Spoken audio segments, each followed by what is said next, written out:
February 10, 1914. With peace in our hearts, with light in our minds, we feel Thee, O Lord, so living within us, that we await events with serenity, knowing that Thy path is everywhere, since we carry it in our own being, and that in all circumstances we can become the heralds of Thy word, the servitors of Thy work. With a calm and pure devotion, we hail Thee and recognize Thee as the sole reality of our being.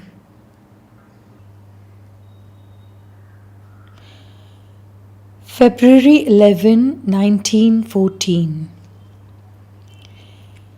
As soon as one rises above the perception of contingencies, as soon as one's consciousness is identified with Thy supreme consciousness, and one enters thus into that omniscience which I cannot define except as absolute knowledge. How easy and even a little childish seem all those problems about what should or should not be done, about all the resolutions to be taken. From the standpoint of the eternal work, the one thing important is to become conscious of Thee, to identify oneself with Thee, and to maintain that conscious identification constantly. But as to what best use can be made of our physical organism, Thy mode of manifestation upon earth, it is quite enough when Thou alone art conscious within us, to turn the gaze to the body in order to know beyond all doubt what is the best thing it can do, what activity will most fully utilize all its energies. And without attaching much importance to that activity, that altogether relative utilization, one can take without any difficulty any inner debate, decisions which to the outer consciousness appear the boldest and most dangerous. How simple everything is for him who sees all things from the height of Thy eternity. I hail Thee, O Lord, with a joyful and trusting devotion. May the peace of Thy divine love be with all beings. February 12, 1914. When, conscious with Thy supreme consciousness, one considers all earthly circumstances, one sees their complete relativity and says, to do this thing or that, after all, that is not of much importance. Yet, a particular mode of action will be the best utilization of a certain faculty, a certain temperament. All actions, whatever they may be, even the most contradictory in appearance, can be an expression of Thy law to the extent that they are infused with the consciousness of that law, which is not a law of practical application, that can be translated into principles or rules in the ordinary human consciousness, but a law of attitude, of a constant and prevailing consciousness, something that cannot be expressed in formulas, but may be lived. But as soon as one falls back into the ordinary consciousness, nothing should be treated lightly and with indifference.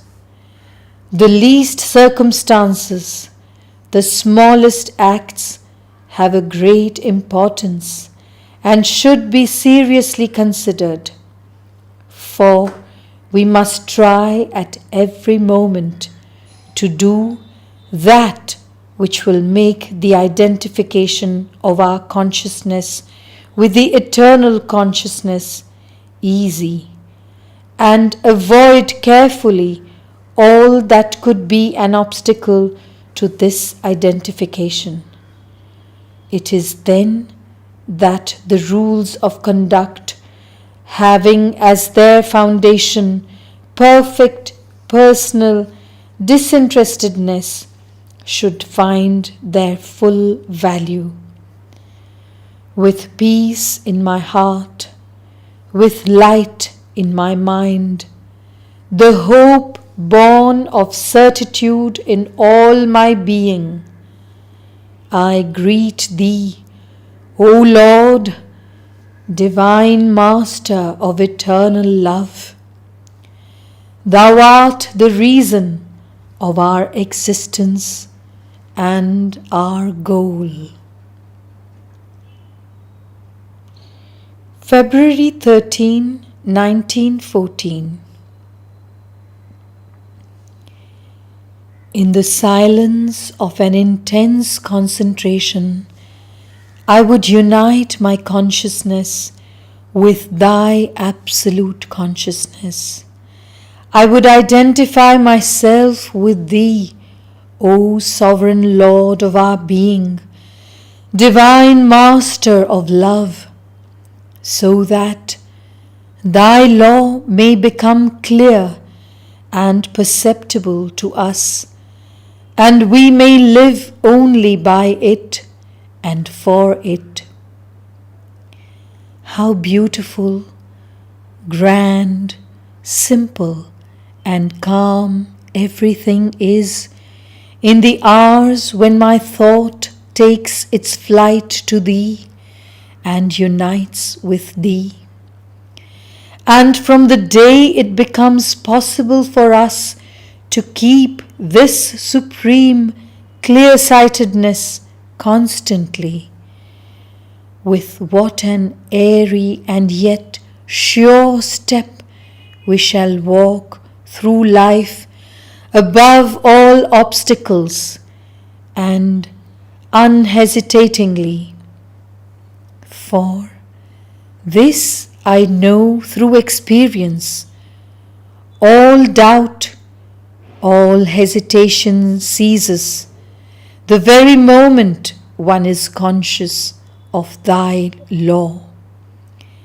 And if one perceives clearly the extreme relativity of all human action, one knows at the same time, with exactitude and precision, which action is the least relative in regard to one's body and one's own way of acting, and all obstacles really vanish as if by magic. All our efforts, O Lord, will henceforth be bent on an ever more constant realization of this marvelous state. May the peace of Thy certitude awaken in every heart. February 14, 1914. Translation by Sri Aurobindo. Peace, peace upon all the earth. May all escape from the ordinary consciousness and be delivered from the attachment for material things. May they awake to the knowledge of Thy divine presence, unite themselves with Thy supreme consciousness, and taste the plenitude of peace that springs from it. Lord, Thou art the sovereign master of our being. Thy law is our law, and with all our strength we aspire to identify our consciousness with Thy eternal consciousness, that we may accomplish Thy sublime work in each thing and at every moment. Lord, deliver us from all care for contingencies. Deliver us from the ordinary outlook on things. Grant that we may henceforth see only with Thy eyes and act only by Thy will. Transform us into living torches of Thy divine love.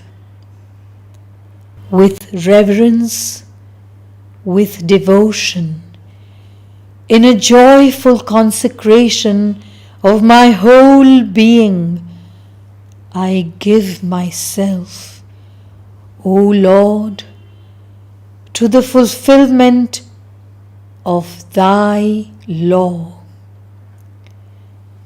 Peace, peace upon all the earth.